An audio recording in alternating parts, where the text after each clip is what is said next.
since the moment that Secretary Cardona became Secretary Cardona, we were trying to get him to come and, say a few words, introduce himself to us, mostly because he is a graduate of the University of Connecticut. So he is a UCEA Huskies alum. So we're like, it's got to do something, right? It's got to be worth something. And he was really gracious enough this year to record a short welcome to all of you and to convention. So if we can play that now, you can take a listen to his message for us. Hello, I'm Secretary of Education Miguel Cardona. 2 decades ago, after several years in fourth grade,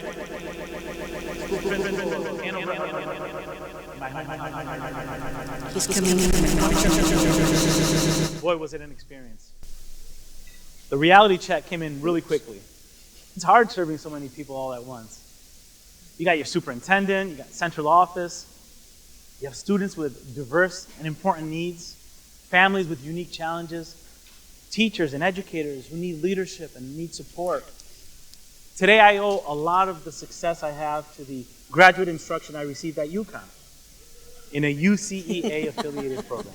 We face It just needs a jumping ball so we can sing along. Lost instructional time, stubborn inequities, teacher shortages, opportunity and achievement gaps, a tough political climate that can creep into our schools. Any one of these challenges could discourage even the most seasoned leader. Today we face them all at once. And that's where you come in. We need a pipeline of well-prepared and diverse educators, principals, and administrators who can meet this moment and overcome these challenges together. In education, we tend to rely too much on superheroes and not enough on systems. That's why high-quality principal and administrator preparation programs matter. You provide leaders with the evidence-based strategies and practical guidance needed to create strong instructional design and build systems that not only drive success, but sustain it.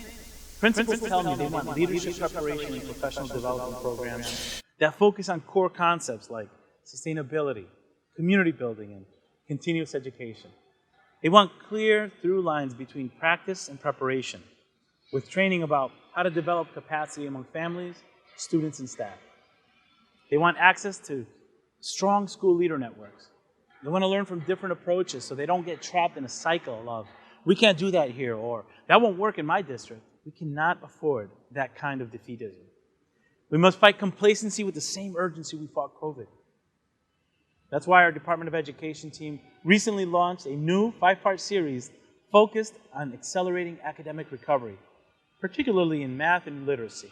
Now through February, we're convening educators, experts, and school and district leaders from across the country to share proven strategies and successes. Look, we know we learn best from one another. I encourage UCEA program leaders and students to join us. Great education leaders empower teachers, they engage families, and support diverse learners. Great education leaders intentionally collaborate with partners to overcome challenges in their communities. Great education leaders raise the bar for equity, inclusivity, and academic achievement and build systems for success that last long after they leave. Thank you for equipping our school leaders with the knowledge and tools they need to be great. It's never mattered more.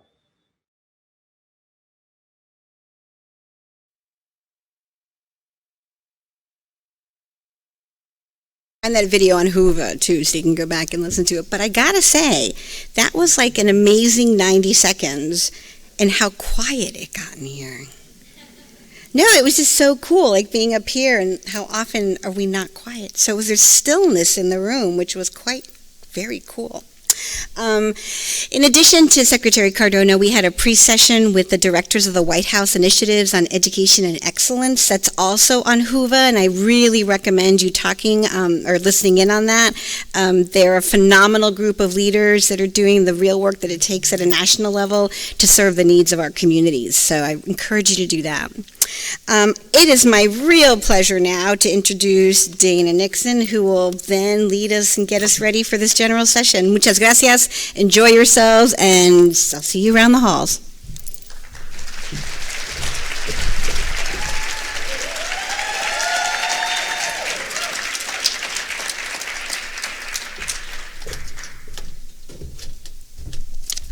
Good afternoon, good people. How are y'all doing today? Good. I am Dana Nixon, an assistant professor at the University of Washington and a member of the UCA Conference Planning Committee this year. On behalf of the Planning Committee, we are delighted to welcome Dr. Anthony Craig, Dr. Emma Elliott, and Dr. Michelle M. Jacob for the Social Justice Keynote, entitled Justice for These Territories, Indigenous Lifeways, Leadership, and #LandBack.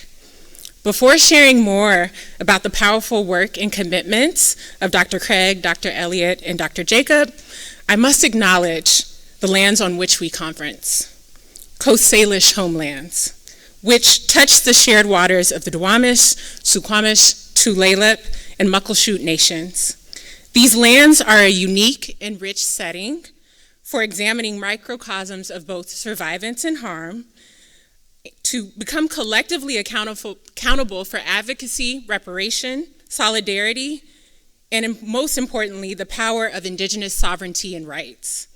Heeding the guidance of Drs. Eve Tuck and Marcia McKenzie, place is imperative because we lead, practice, work, and write into overlapping contexts of globalization and neoliberalism, settler colonialism, and environmental degradation. Importantly, a multidimensional sense of place also attends to presence, futurity, imagination, power, and knowing. These shared realities point towards the vital need of being led by the knowledges, wisdom, and efforts of communities to realize the sustainability of all life forms and to realize educational justice, which I know many of us collectively desire. So to begin, I'm delighted to introduce Dr. Anthony Craig, who, just to riff a little bit, has been an awesome academic uncle, has brought so much humanity to my experience at the University of Washington and the College of Ed in ways that have made me rethink and reimagine what we can do in educational spaces. So thank you, Dr. Craig, for that first.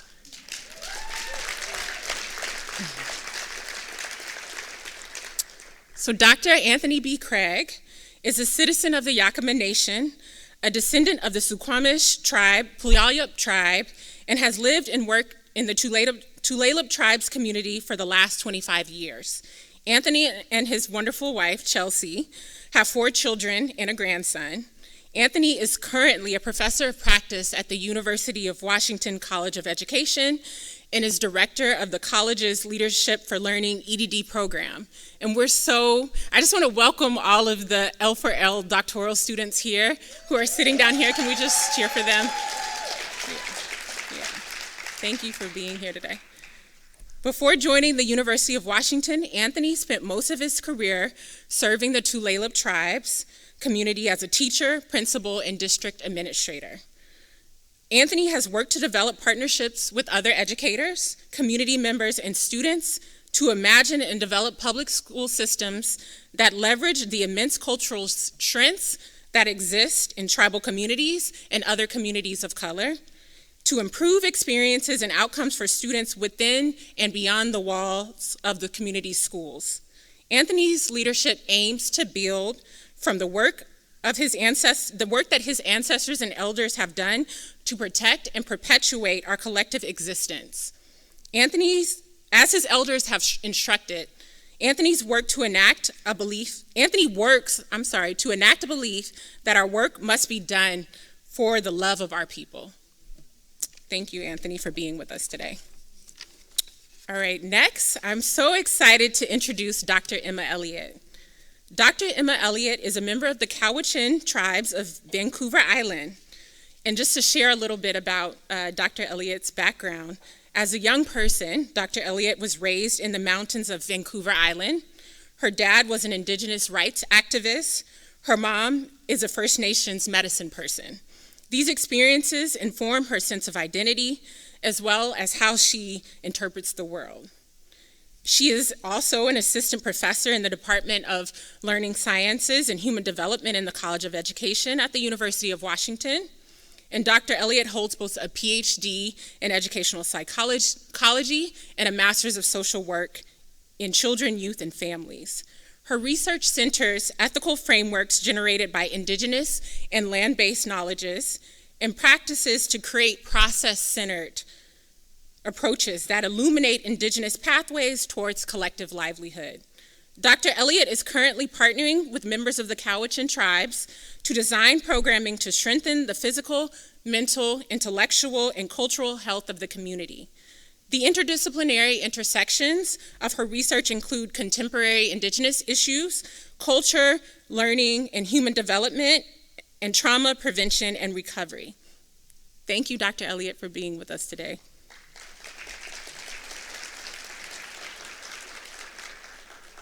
Finally, I'm very honored to introduce Dr. Michelle M. Jacob. Michelle M. Jacob loves imagining and working towards a future in which kindness, fierceness, and creativity saturate our lives and institutions in delicious and inviting ways. When I read that, I was just like, oh, I was like, I haven't read a bio like this. This is awesome.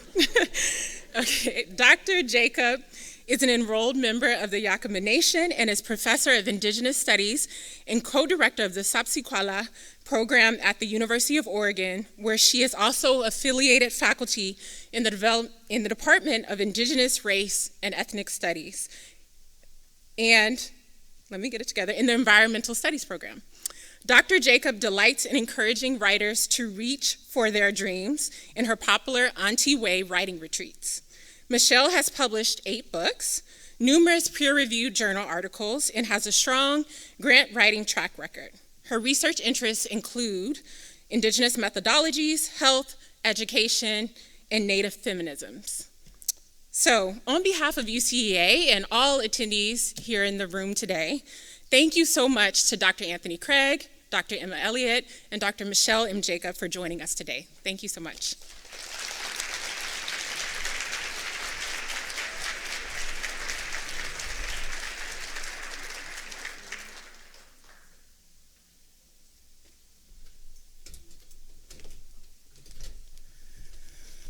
Okay. Good or bad, I can't see anybody because of the light. So I'm happy that you can see our smiling faces, and it's such an honor to be here. Oh, here we go.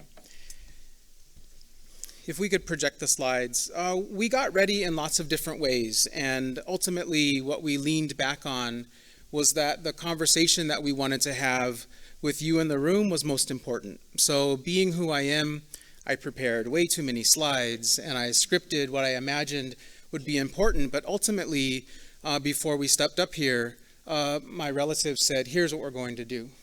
We're going to get ideas into the room. We're going to make decisions based on what ancestors are calling us to do in this moment. So that's what we'll do. Right around 2:15, wherever we are in this enormous slide deck, we'll stop there. And we'll pivot to the conversation. Already, Dr. Monica, Dr. Nixon, they brought relationality into the space in a way that now we don't have to. And that is responsive to the territories and also good for everybody. So the idea that we want to be related to each other, related to the land, related to the waters, related to the young people we serve is key in moving with love and for the love of the people. I wanted to mention, for those of you who came in before the speaking started, the music was the Black Lodge Singers, a drum group, Blackfeet Yakama drum group from White Swan, Washington, and Browning, Montana. And the artwork, you can read this bio, but I just wanted to breathe a little bit of life into the conference planner seeking an Indigenous artist. Charles Strom Jr. is Quinault and Yakama, and designed this with his ancestors in mind. And by the way, Charles is my cousin, and we're really proud of who he is and what he does and the way he brings our tribal life into the world through art. Okay. Shech Pachwai. That means good day. I'm going to say Shech Pachwai, and you're either going to say it back or you're going to say E. Shech Pachwai. E. Inknash Winiksha Naku Sapsikwachla Kush Yapotumtki Anthony Craig. Washnash Yakama Kanik Kush Nashaikha Talaylatpa. Kut Kutenkash University of Washington pa, Washna Sapsikwachla. Pamishnash Pina Sapsikwasha Sinwit Chishkin. I'm offering you my name, both in English and in our tribal language, and letting any ancestors and elders know that I'm still trying to figure out the language, and I'm open to any corrections, just to give you a sense of what I'm doing here today. When Monica offered her opening and greeting, I'm moved by that. We're moving as a society where we don't center English in every single space we're in. English is limited, it's limiting, and we have to fight against that actively. I'm a Yakima person who lives at Tulalip. The things I'm sharing today, I have permission to share. Of all the things I'm learning, there are some things that belong in our family home, belong in our community homes. Just so everyone's clear on when we offer Indigenous knowledges, we have permission from our elders to share these ideas, and we think it's for the movement of all people, but centering our people. Today we'll offer Coast Salish and Yakima ideas, and there are many, many Coast Salish and Yakima ideas that may not be in this space. This is my grandmother, Teresa Adams Fiander, in around 1920, and next to her is my grandson, Kona Williams, in 2020. Everything I do has to be work that picks up what my grandmother started for our community and for our family, and has to shape a future that Kona recognizes as beautiful and powerful and worthy of someone like Kona Williams and everyone his age. I hope that I make my grandmother proud. I know our ancestors are here with us today, and I hope someday Kona can look back and realize what his Tilla, his grandfather, was doing for him. These are our systems. I work in a university program that talks a lot about systems change, systems leadership, systems transformation. We actually already have answers through Indigenous knowledges for what all of these systems could and should be for all people.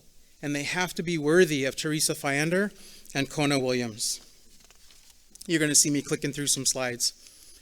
I can't not, to borrow an idea from Dr. Nixon, trouble this notion of where we are right now. So I'm using a westernized map for anyone who's visiting here or locals who may not know, to show just how complex and intricate and beautiful these territories are in Washington State and the parts of Vancouver Island that we can see where Emma and her people are from. There are over 29 tribes in Washington State. 29 are federally recognized, and this is who they are. So it would be silly to think that we're offering the Indigenous idea.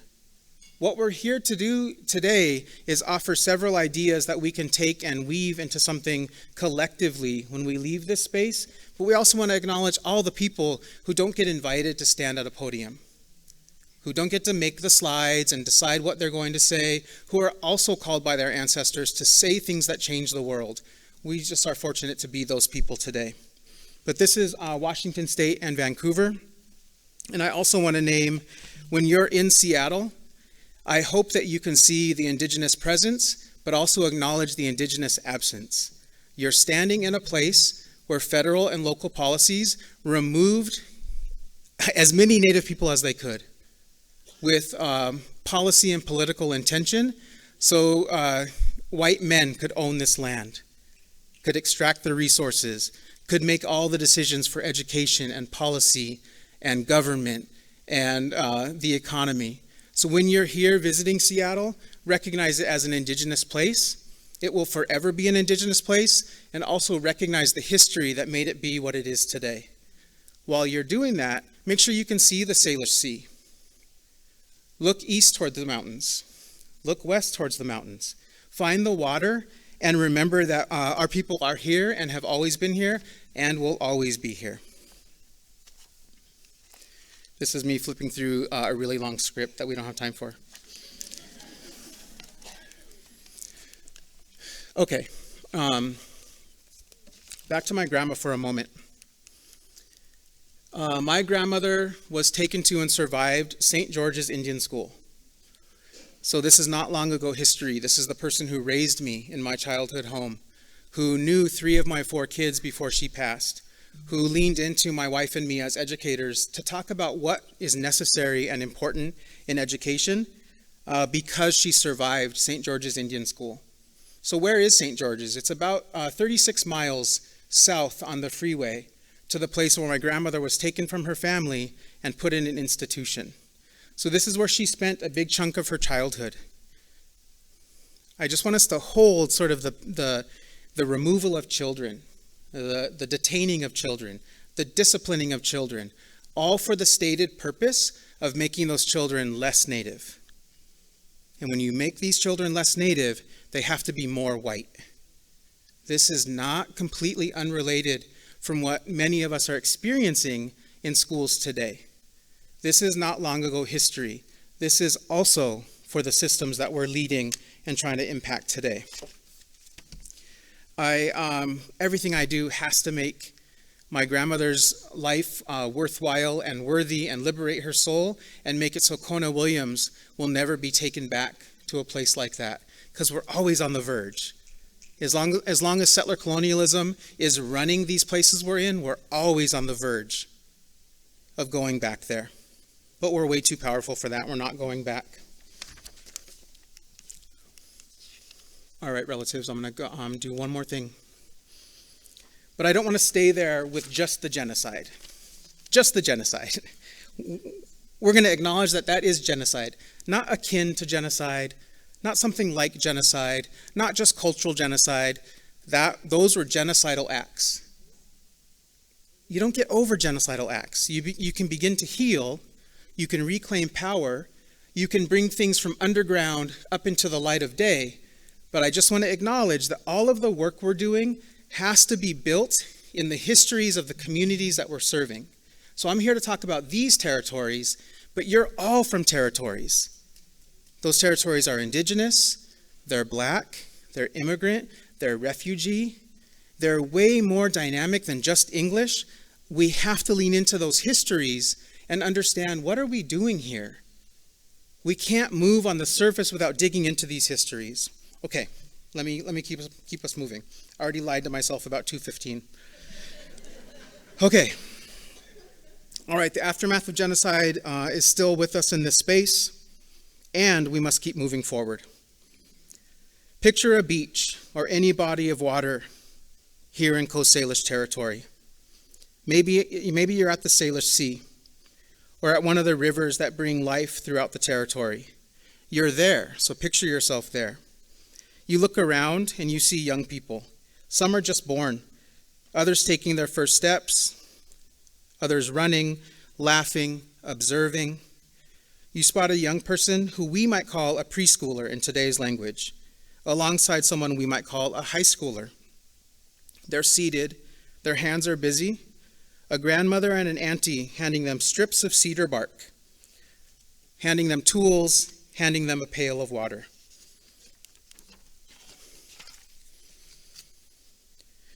You hear the grandmother. She says, "Take this, pull here. No, use that tool. Watch me. Now you try." Grandmother and auntie tell stories that travel back in time and move us forward into the future. This is the beach they would visit with their grandmother and her mother. This is the beach where they used to live for months out of the year, not for an afternoon visit or a quick school field trip.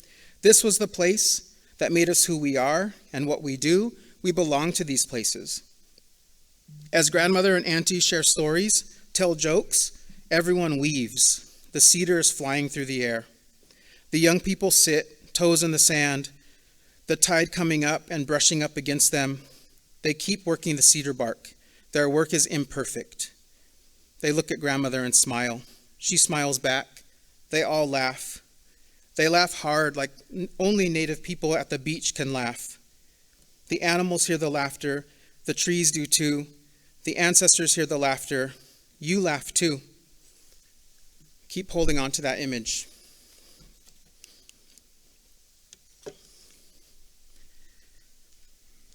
Hearing that laughter, holding that image, now picture the very same young people, all those different ages. Picture the elders and the other adults who were there. Picture all these people, but now separate them all in your mind. Picture the beach empty of all the people. The young people are in school, in classrooms, sorted into their age groups, lines and rows and schedules and rules. There are books, but not the stories. There's laughter, but it's hushed. There's learning, but it's not the same. Then put that scene on repeat. 180 days, for years, for decades, for careers, for generations. There's no cedar bark moving in that place. Grandma and Auntie are quiet. Their stories are absent. And that's school. It might be learning. It might not, but that's school. Last slide. Our elders remind us that we have, stay with me, my students are very used to this, the slide click. Our elders have reminded us that we have always had a way. We started with Ichishkin. I want to put some Lashutseed into the room. Hoyadachach. Hoyadachach. Say it to yourself. Hoyadachach. We've always had a way. We've always had teaching and learning. We've always had leadership. We've always had systems. We have those things now. We had them during boarding school times. We certainly had them before, and we'll have them in the future. The ideas we're trying to put onto the table are based on ideas like Hoyadachach. We've always had a way. If you search a UCEA program, a graduate course offerings, you might not see Hoyadachach. We have to bring it in. We have to pay attention to what's meaningful and necessary. I'm going to pivot to my relatives and hope that we can hold this idea of Hoyadachach.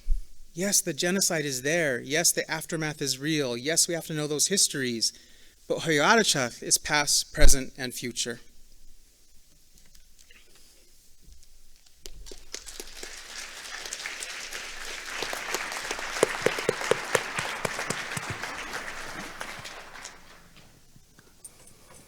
We appreciate seeing you all here.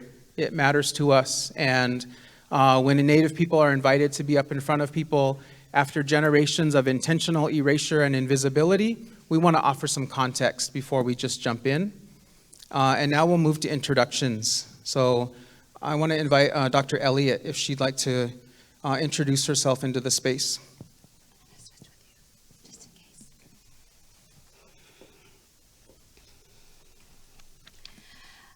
Siamnat siaya, plamut siatala, height sapka, ni altment atana quail, yath ut hakwashtha, not so much squallowin, height sapka.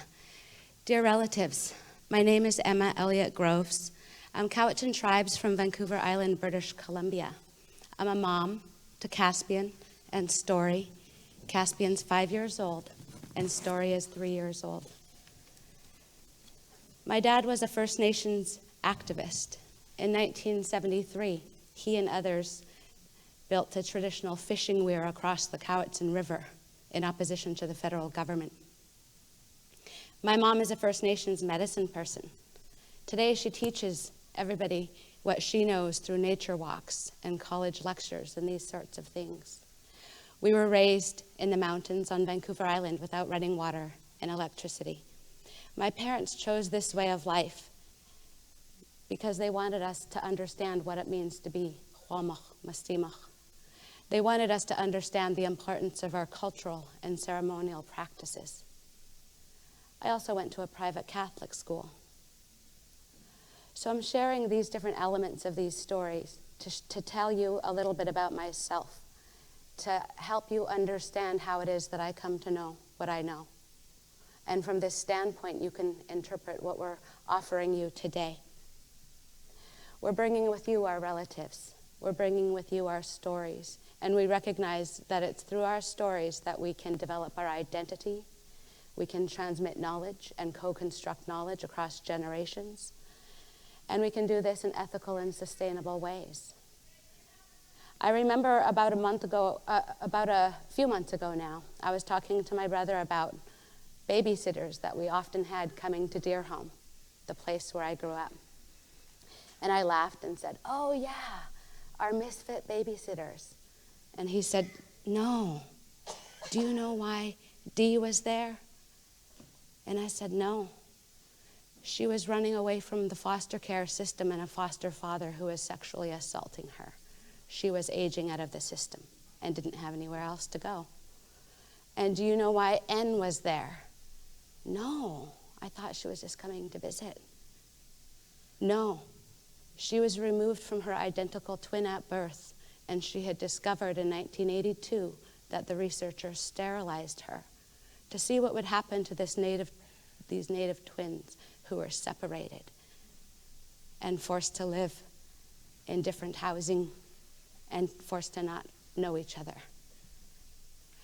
You see, they were coming not because my parents were centering Indigenous relationality for the purpose of healing and sustenance and knowledge transmission.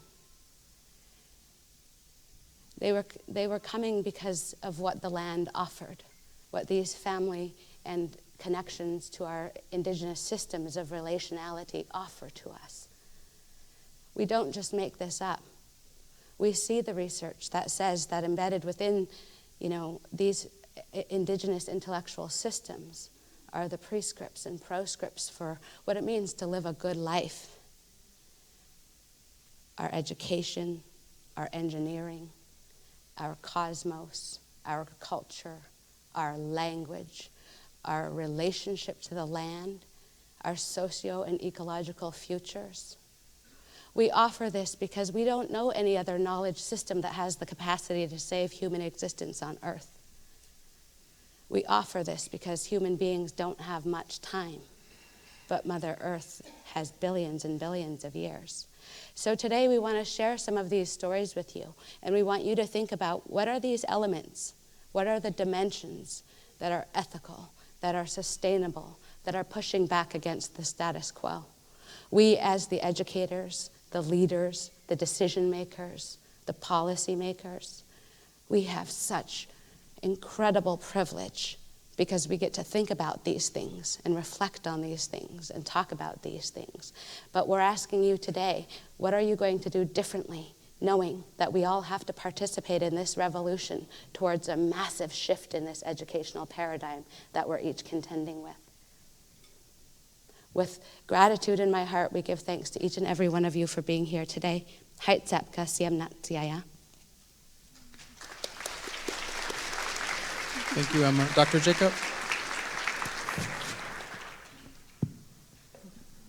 Shich Bachway, Inknashuniksha, Michelle Jacob, Washna Shakamaknik, Washna Shakama, Washna Shunachipum, Washna Tainapum.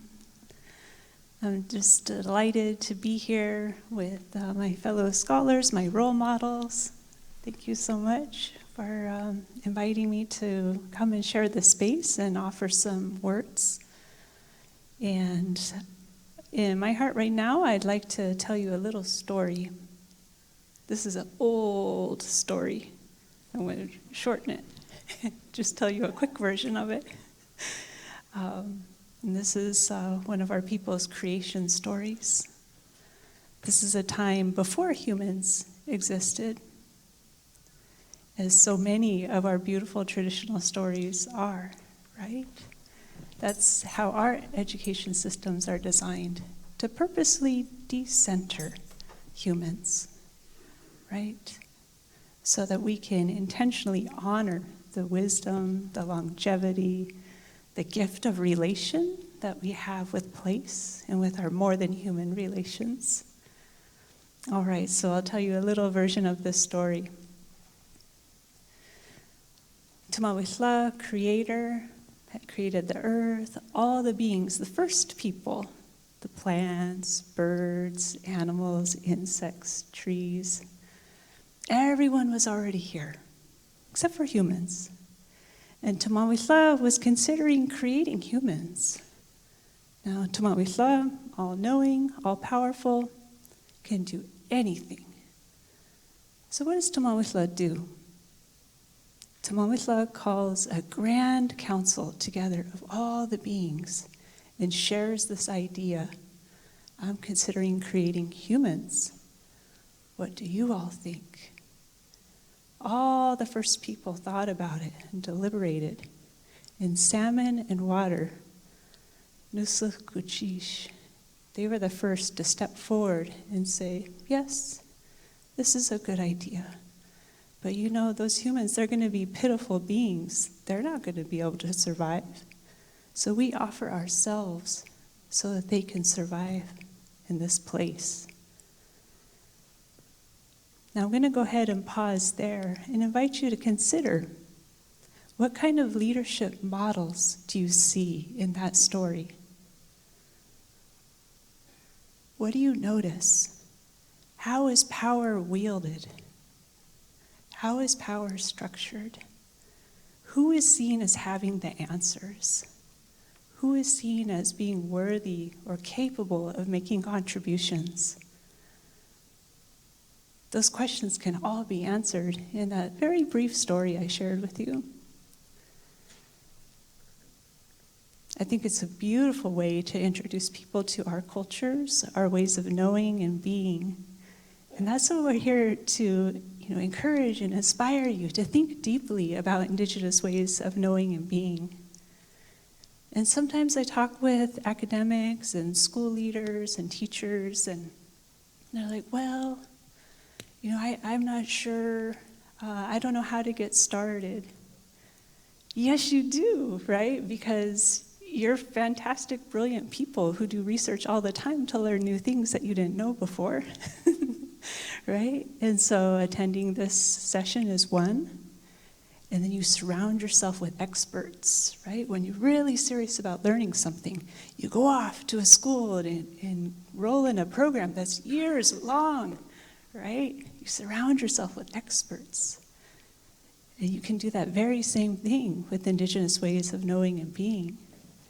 If you don't have in-house expertise, you're not blessed with the luxury of lots of Indigenous students and colleagues and community partners, you can start, you can hire in experts, right?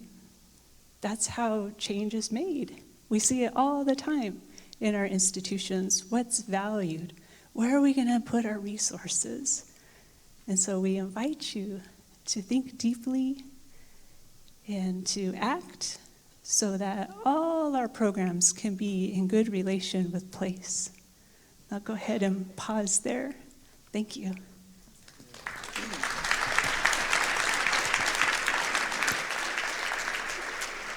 All right, I feel that Michelle and Emma have pushed the conversation. One of the ways I thought about today is we often use this weaving analogy. I've used it in lots of ways. Since actually watching my wife, who is a weaver, she wove this hat. The cedar bark strands I was talking about make up Emma's cape. My wife didn't make that, by the way. But she probably will look at it and figure out how to do it. And what we think about is, how can we, instead of offering you the concrete answers, which don't really exist, offer enough ideas that as you move through your life, you weave them together. Some might take shape today. Some might be when you look at the water and you make sure you're looking at the Salish Sea. Others could be when you're on your travels, weeks, months, years down the road. So I'm going to invite my relatives to share something that feels fundamental or foundational in honoring Indigenous lifeways, something that drives their work, and something that can push the field, push our thoughts about education and leadership and systems. Doesn't have to be the magical idea, but what's on your heart in addition to what you already started to share that could be something we set on the table as a potential tool or strand of cedar bark. Thank you, Anthony. I was going to chastise him for putting us on the spot, and then I quickly realized that I showed up without slides or a script. So here I am, and you get what you get. But as Anthony was asking this question, what's on your heart and mind, and what kinds of things do we need to think about as we move forward as the educators and decision makers and policy makers, as those who are here because we have deep commitments to sustainable, transformative education practices that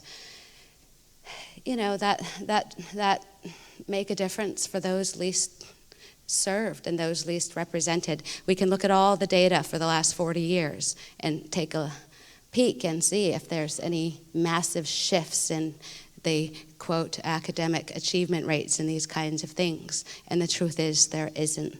So we have this opportunity through widespread chaos, through massive white supremacy around the world, a racial reckoning, through a climate collapse. We have an opportunity through this chaos to imagine something new and to imagine something different. And the story that came to mind was remembering Tahlequah, the orca whale. In 2019, Tahlequah in the Puget Sound carried the body of her dead baby for 17 days.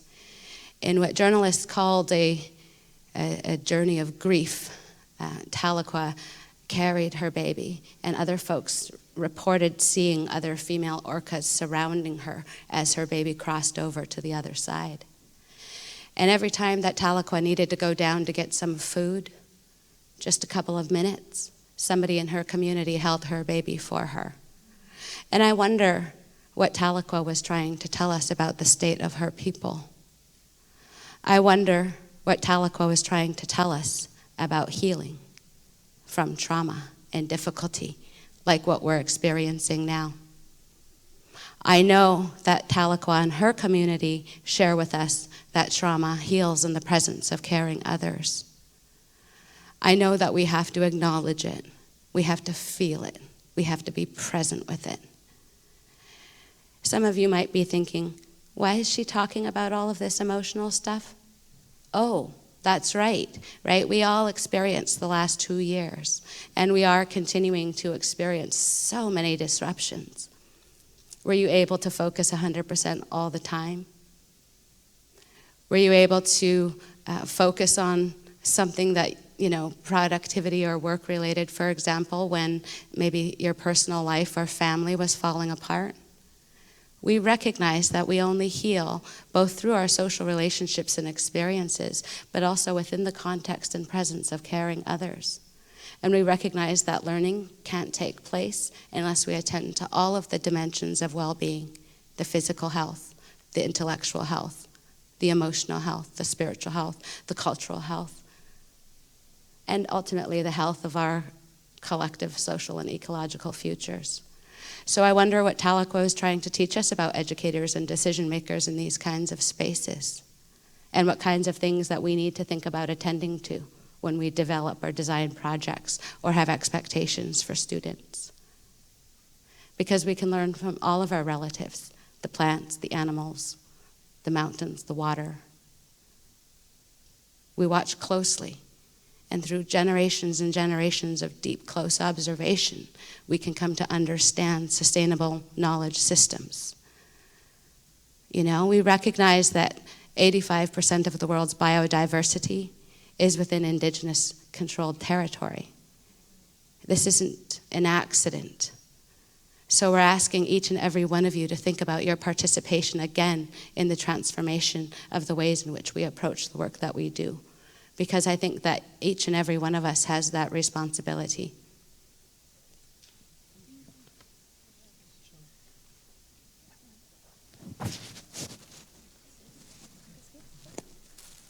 Okay, I'm going to tell another story.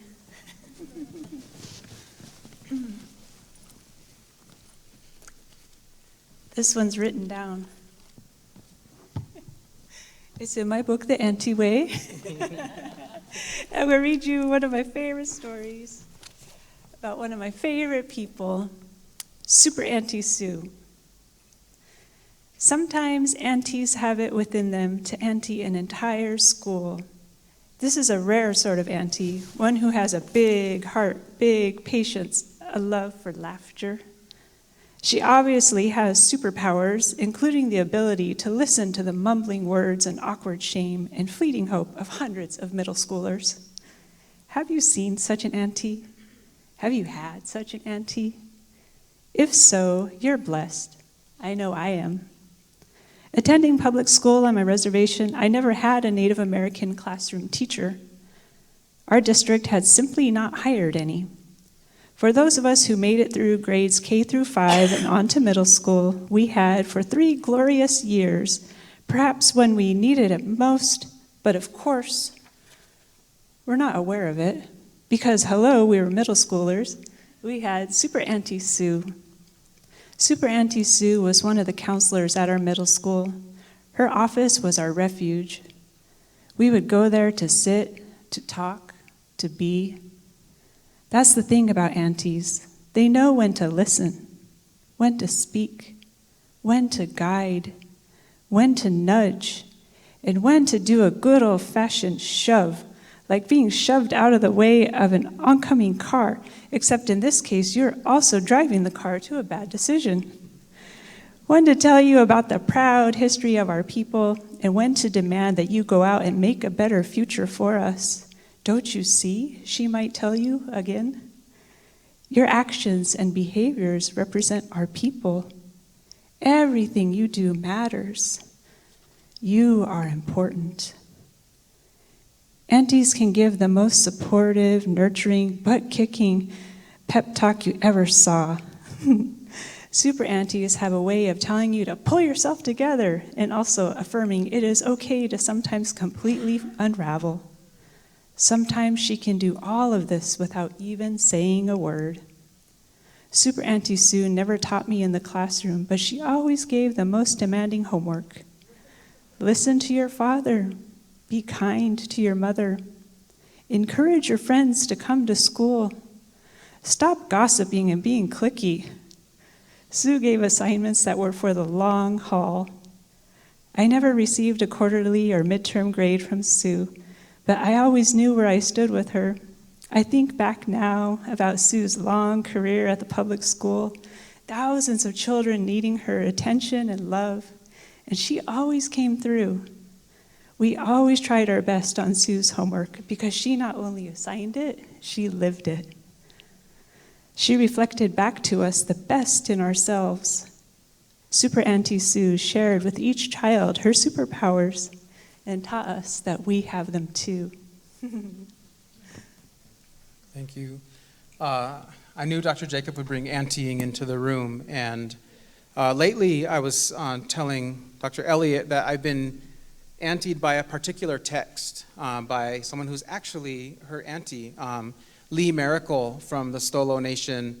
She passed about a year ago now, and she wrote a text called My Conversations with Canadians, just about her life as someone who was giving book talks and teaching Coast Salish ideas that belong as influential to everyone. We should all be auntied by these ideas. So I wanted to bring one into the space to say that we find ourselves in what Lee Miracle was calling the knower's chair, and how frequently in these settler colonial societies like the US and Canada, it's white men who can maintain indigenous erasure, land dispossession, particular kinds of economy.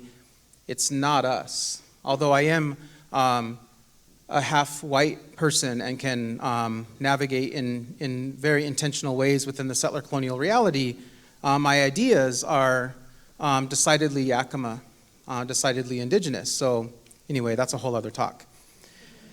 I just wanted to say what we hope is that while we're sitting in these chairs, that it's not just the knower's chair. So when someone gets invited to do a keynote and thinks, well, I need at least 2 other chairs, and then there are experts and powerful folks like Emma and Michelle to join us, and Ishimaru, who I'm so used to being at my right side, aunties me all the time. Auntying's not about age, by the way. So I'm getting to my point. I want you to think about who aunties you, the way these 2 are offering here and now. And I say auntie on purpose because there's powerful super auntie Sues all around us. Okay, Ann Ishimaru has been pushing us. Here's my example of something I want to put on the table. As a field, as a doctoral program, as a group of leaders in these territories, to humanize and to name specifically which students are you talking about. And by the way, side note, Anne will tell me, well, yeah, I said that, but I got it from this idea and that idea, so ishimaru.edu is not up here, although if we could, we wouldn't be 3 people on a stage in a knower's chair. We'd be in a conversation, like a Yakima Winter Lodge or a Coast Salish Longhouse. We wouldn't be engaged with the 3 of us as the knowers anyway. But Anne, you can pull up a chair or we could talk later. So Anne is pushing us to humanize and talk about which kids do you have in mind? Think about the power. Both of these scholars and experts, thinkers, knowers, learners, have offered us ways forward, and I wanted to offer one from Tulalip that continues to be meaningful to us when we think about Hoyadachak. So if we have a way, and if we're holding both the pain and the power that exists in our communities, what do you do with that for learning, for schools, for system design? We want to get specific, so when you walk out of here, you can imagine specifically what will you do with these tools and ideas that might come to life while you're visiting Coast Salish territories. And as a principal, as a teacher leader and as a principal in this school that was predominantly Coast Salish people, young people, and their families whose systems have a way of keeping on the outside of the school, not making it very welcoming, not being engaged with what families are asking for. That was true of our school as well when I was there. The kids we were talking about in school, Emma talked about achievement, so the underperforming, and the state had put this label on us as, chronically underperforming school, a failing school, a school in crisis. You need turnaround, you need transformation. So the kids that they were putting those labels on their backs were thriving in community spaces. They were leading in ceremony. They were leading in community functions. They were serving elders meals, they were listening to elders, they were learning. They would lead songs at funerals and other ceremonies. The very same kids that the settler system was able to quickly put a label on, a behavior problem, chronic absenteeism, underperforming. So these are the kids I'm talking about, these ones right here. So to say to teachers who were pouring their heart into their work, but still not able to translate from what we're trained to do in these Western institutions to the real life world where Hoyadachak is in action. Our Lifeway is in action everywhere except the schoolhouse. Let's pay attention to those young people when they're learning with elders. What does that mean? It means you can't drive into our tribal community to start your school day and drive out. So here's a concrete idea. Be in the community. Be of the community. Love the community. Stop being so afraid of Native people or whoever the settler system teaches us to be afraid of. So show up, show your face. That's what Hoyadachak meant to these Tulalip people who were telling me, as a Yakima person who's living here, we need to see you everywhere. Pay attention. Your principal prep program didn't get you ready for what we need. Got you ready for stuff inside the school, maybe. But the learning has to continue from the people, from the young people, from the elders. So just to say, I'm talking about these kids right here, the very same ones that have a stack of behavior referrals and low test scores are thriving every place else. Get closer to those kids. Physically, spiritually, mentally, academically, move in close. So that's the idea I want to put on the table next to what it means to know an auntie, be an auntie, what it means to pay attention. When Emma said watch closely, humanize, be a human yourself, and we can make a change for young people. It doesn't have to be so complicated. It's complex, but we don't have to overcomplicate it. Okay, so that's the idea I want to put on the table. Thoughts that are coming up for you two? So I guess I want to say it doesn't have to be complicated, and there are some additional concrete strategies. We talk about these things for not just Indigenous people, but for the collective, for all of our collective well-being. And, we can't just invite, an elder to open the space and call it good.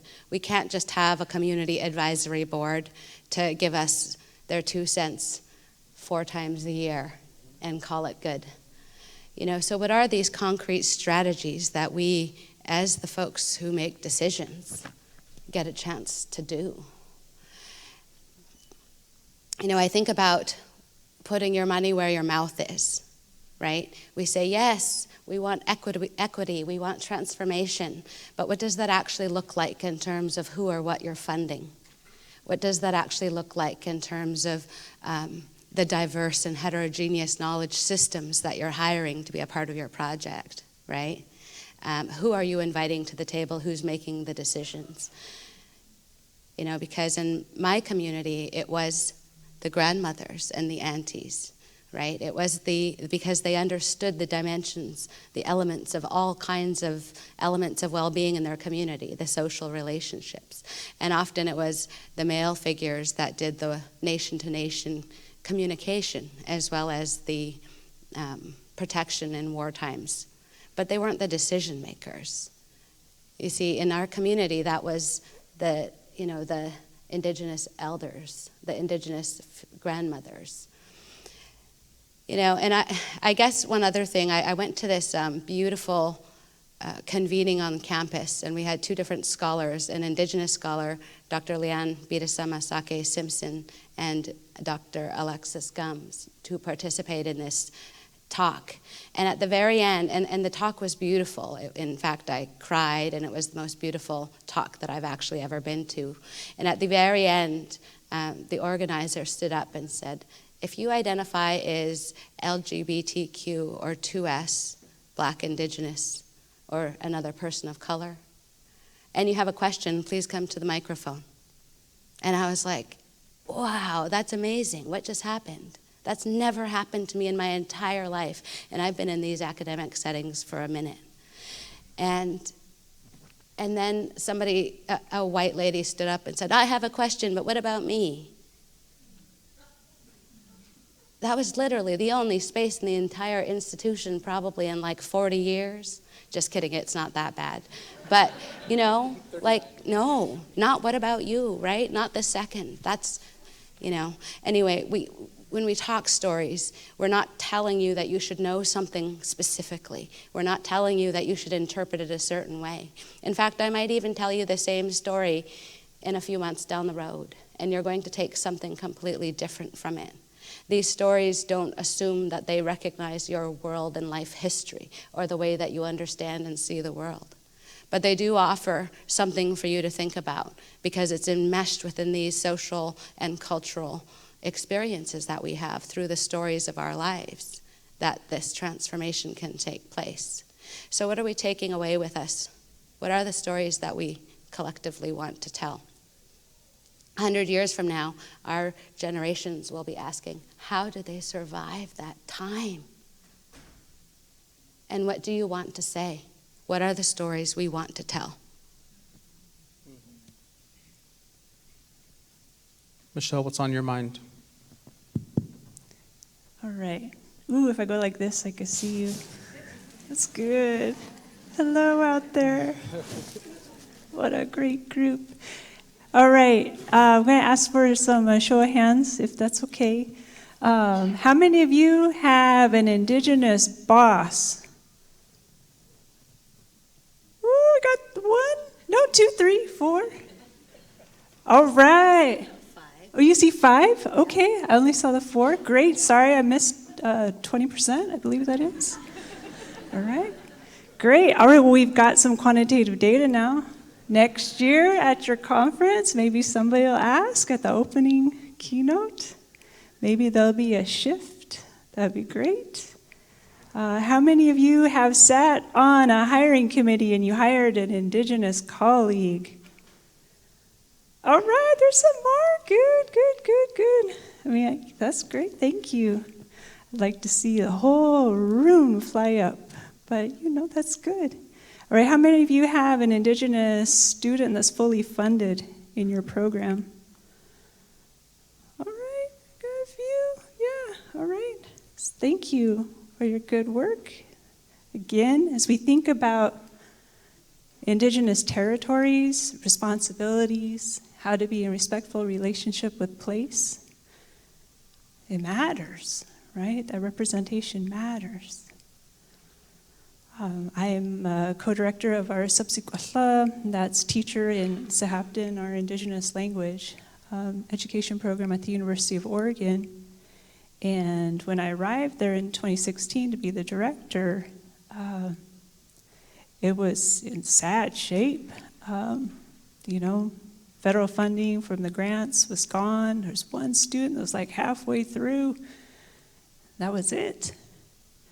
And okay, so, I'm an optimist in the extreme, because only somebody like that would go and do that. But, it's a program that tribal nations wanted and didn't want to give up on, despite all the missteps the University of Oregon had made over many, many, many, many years on Indigenous lands.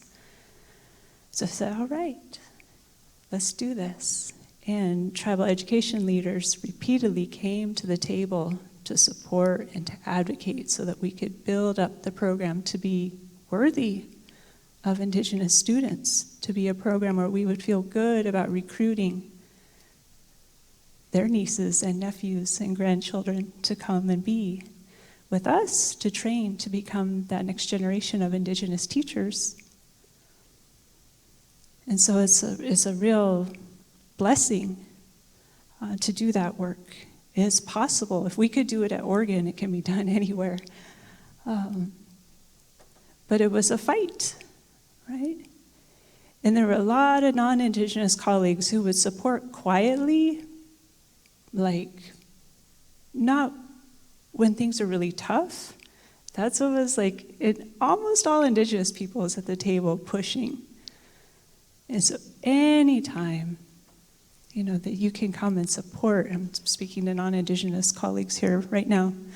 Anytime you can come and support what your Indigenous colleagues are doing, anytime that you can step forward to advocate for what tribal nations are saying they want education to be, because they'll say, our tribal peoples, we're not real shy, about saying what we want, because we know we have the answers, as Dr. Craig said in opening remarks. Our systems work well. They're old, thousands of years old. You think about Western education systems, they're teeny tiny, almost brand new compared to our systems.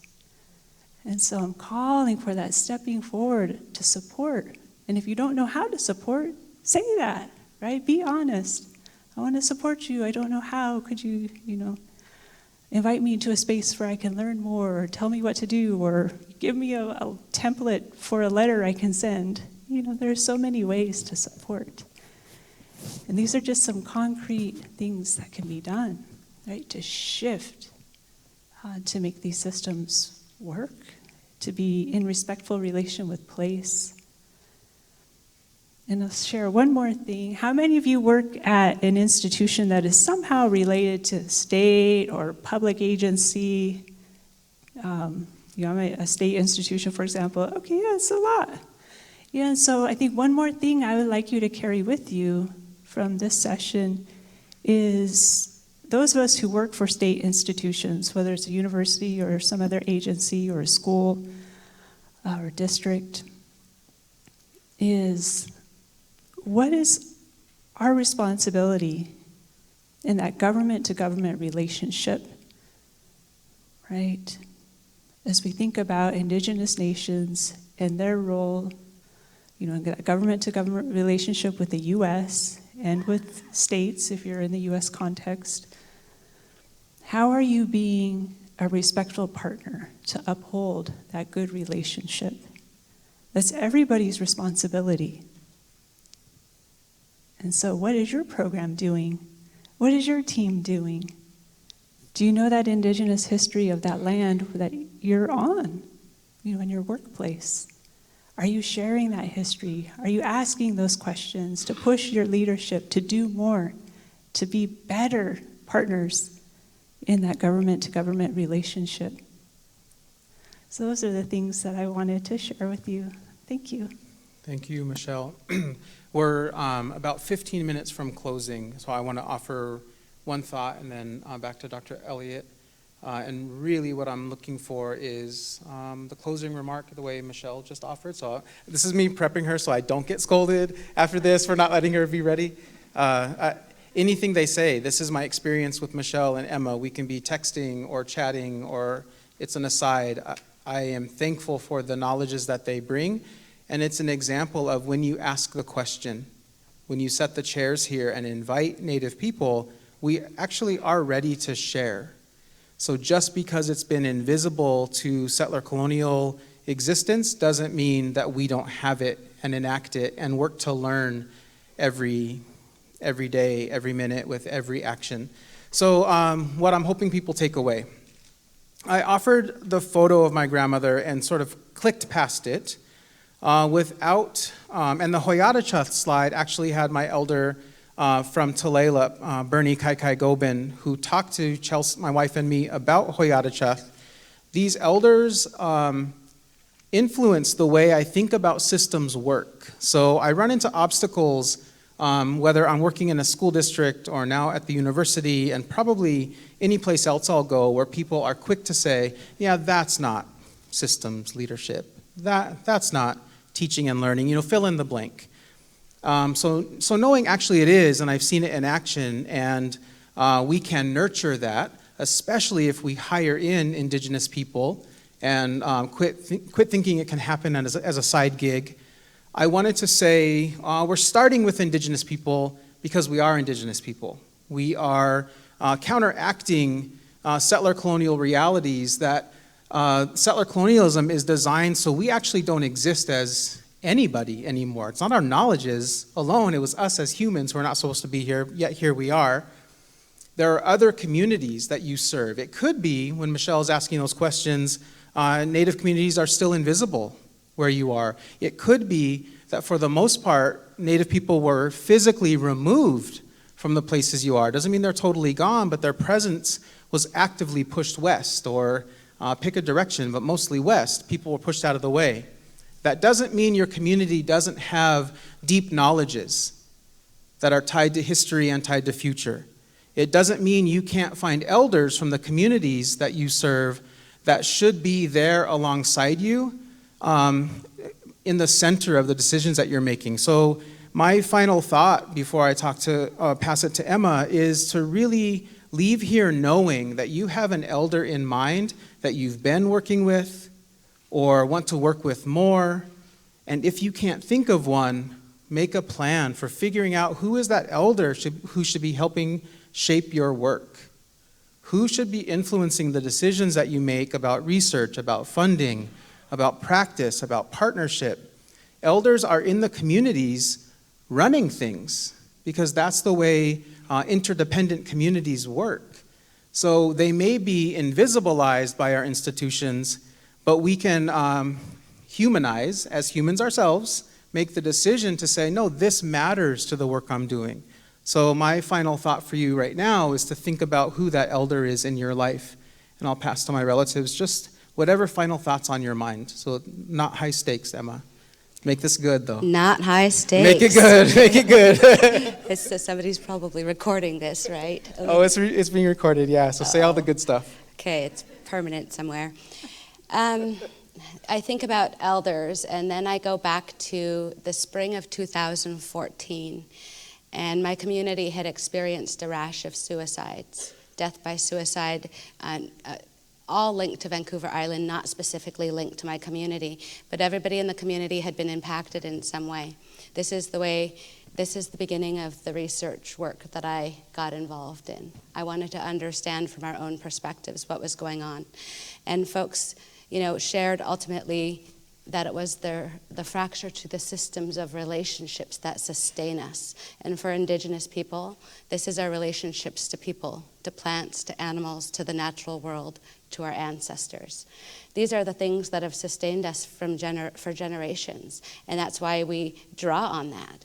But in this exact moment, when I was reading on Facebook what was going on in the community, and I was at some conference in some hotel room, or some hotel conference lobby or what have you, and reading this, and I couldn't be home. And yet at this point, I had been studying the topic for a while. But I didn't have any money. I didn't have any degrees. I didn't know how I could help. And I knew that the one thing that I wanted to do was to make sure that I was contributing in some meaningful way, but more importantly, that I didn't do harm. So I went to my mom. You say elders, and I've got so many beautiful elders who are with us today.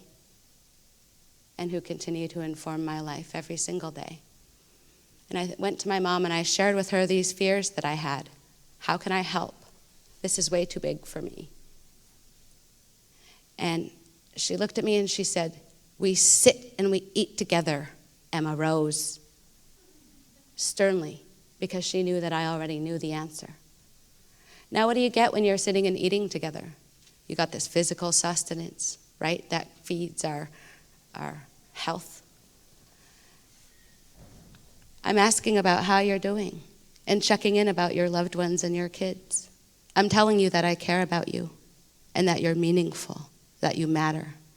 I'm being present with you, even if just for a moment. And as a culture, the intentions that we have in our hearts and our spirit as we're preparing the food also goes into the food. We have specific foods that are related to particular kinds of seasons and ceremonies. These cultural practices inform the gratitude that we feel to the animals that give their lives for us, to the cooks that prepared the meals for us. So when we think about what my mom was offering when she said we sit and we eat together, it wasn't just the physical sustenance. It was the emotional, the spiritual. You know, these kinds of everyday activities actually inform our sense of belongingness and our sense of purpose. Two things that have a lot to say about our mental health. So when I think about the stories even that we're sharing, whether they're academic elders or knowledge keepers in my community, I'm sharing and we're sharing these stories because that's our responsibility. You know, so we can go off on tangents, which would be super interesting about the nature of knowledge, the nature of Indigenous storying. It's dynamic, it's contextual, it's imbued with a multiplicity of relationships that inform who we are, how we see the world, and ultimately what motivates us to act. That was a good rabbit hole, right? That was good. So I'm going to leave it there because I think that there's things, you know, my mom knew when she offered sitting and eating together. We do this every single time we're together. Big, humongous family dinners. I've got 26 nieces and nephews. So we're sitting and eating together. So she knew I could do that. You know, we can cultivate these spaces so that the people that we're working with and for can feel that amount of safety. We could make decisions. And I would be remiss, of course, if I didn't go back to a part of the title of this talk. What can we do? We want to participate in the transformation. We want to participate in the revolution. I'm on board. What can I do? Land, money, and decision-making power. And I don't say that as if I'm just kidding. You know, we go back to those sustainable knowledge systems. We go back to the ways in which transformation actually takes place within this particular contemporary context. And we know that that's what needs to happen. And it might, you know, there might be underlying discomfort with that or fear associated with that. Why is it fearful? Because it means we have to give something up, right? But why is it fearful? Because it means that we might be afraid that our kids won't get the education that they need. But if we think outside of the box and we think, but how can we make sure all of our kids get the education that they need? How can we make sure that all of our kids learn what we want them to know and how we want them to know it? Anthony was talking about elders, and I can assure you, if, you know, it's like, what is a land-based curriculum? What are Indigenous approaches? I bet if I went and talked to the elders in my community and asked those questions, what do we want our kids to know and how do we want them to know it? They would talk for days and days, right? Because they've got generations of knowledge about all of the things that we're talking about. So we get a chance to rethink as the leaders in higher education institutes. Where are our land-based education certificate programs for teacher educators? Where are our Indigenous methodologies certificate program that are located within every single tribal nation within your own particular context? Why can't we be doing deep relational work that is deeply community-based? Why can't we recognize that we're not trying to give you a solution.